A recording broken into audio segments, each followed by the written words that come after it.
Hi everybody, welcome to Khong Driving, and yes, this is the car you've been waiting for. This is the Honda City Hatchback, and this is the best of the lot. This is the RS, which carries a hybrid system.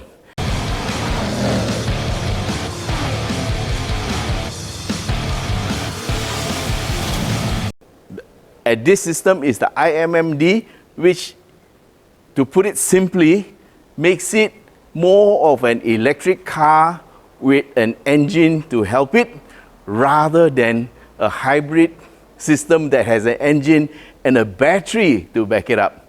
So that is why the motor torque of 253 Newton meters is in action all of the time. Now, this hybrid system always starts off with electrical power. So from 0 onwards, you have available at your fingertips, no, at your foot. Yeah, available on foot, 253 Newton meters, which is equivalent to what you will get in a 2.5 liter naturally aspirated engine. Okay, looking at the Honda City Hatchback from the front, I'm not sure what the sedan looks like, but this is the new face of the City with a bit of, this one looks a bit more sporty, with a bit of a honeycomb here. And of course, this look like LED lights, and they also have fog lights. And this is the standard RS spec.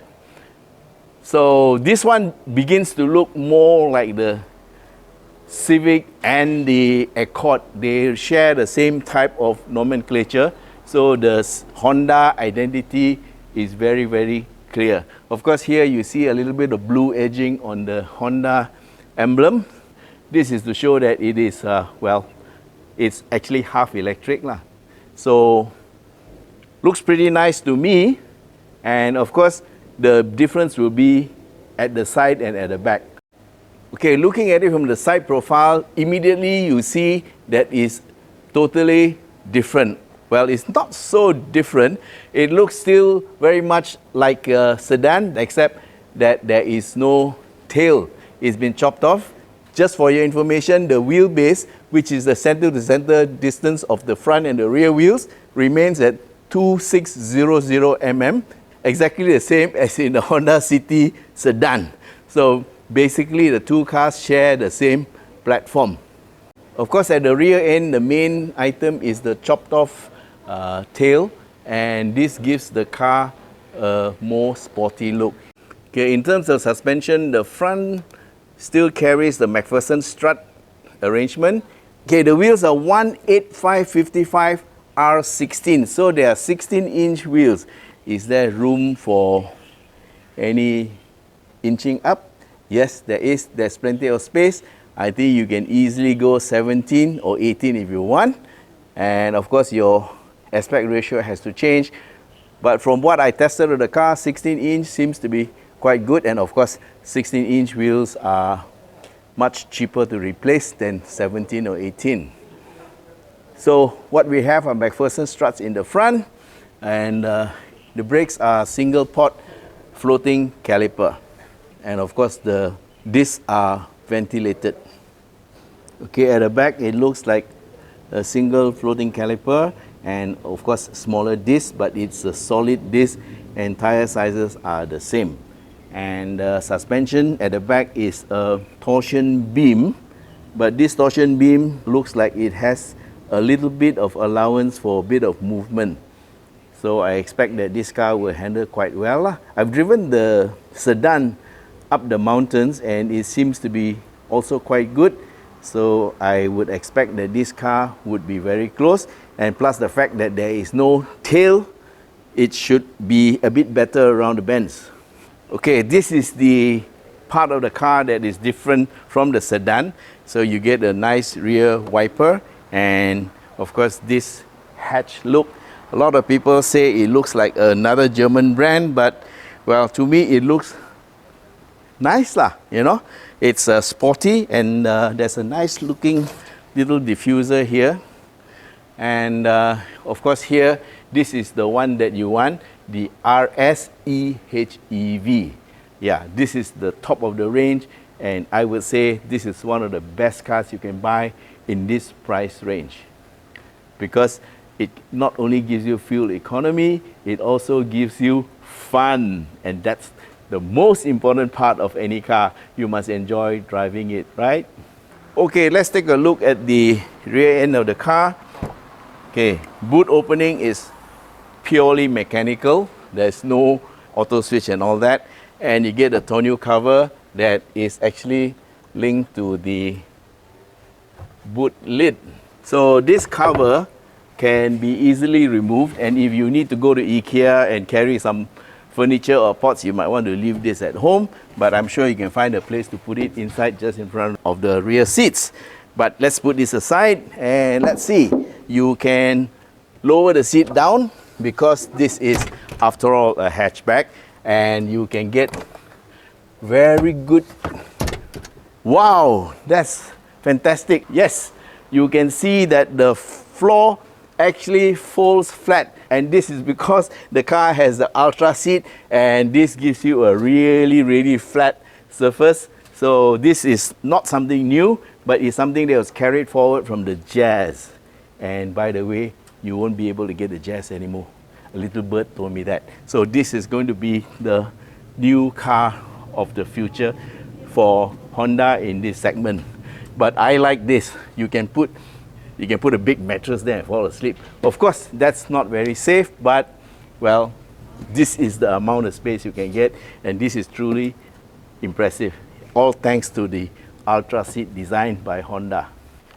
Okay, I'm going to get into the other side, and you can see now this car was just left here, and this is the normal position for the front drivers.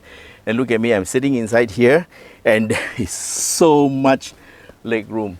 Now, one thing about Honda is that they do a wonderful job in terms of interior space. I don't know how they do it, but they manage to squeeze in more space for every one of the cars. And you have aircon louvers at the back. And of course, this Ultra seat also lifts up. And guys, this is the lock position. Look at it.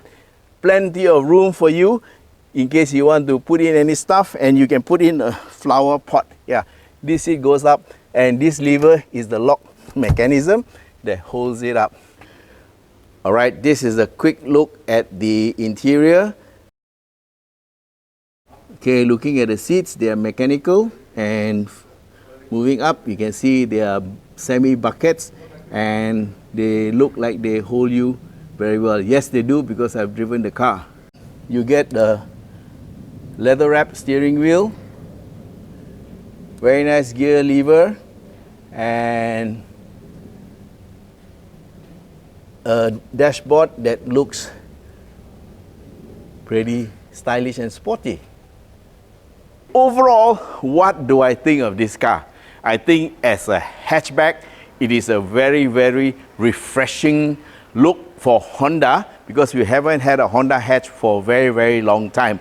The last time I remember, it was the EK, if I'm not mistaken, and that was like 200 years ago.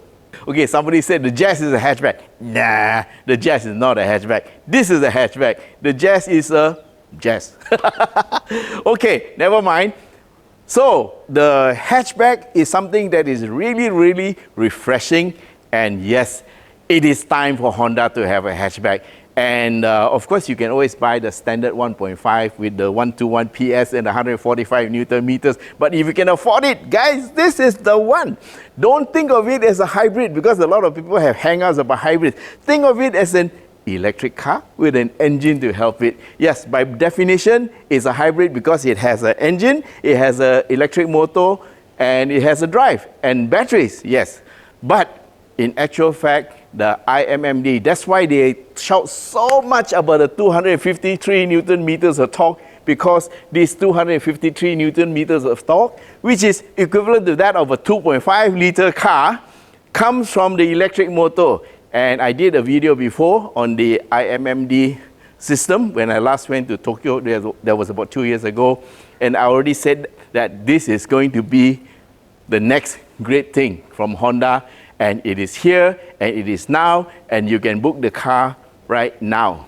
And guys, if you need to buy the car, Yeah, a lot of people buy cars after watching my videos, right? So we have gone that one step further. If you need to buy the car, contact us at shop.yskhongdriving.com.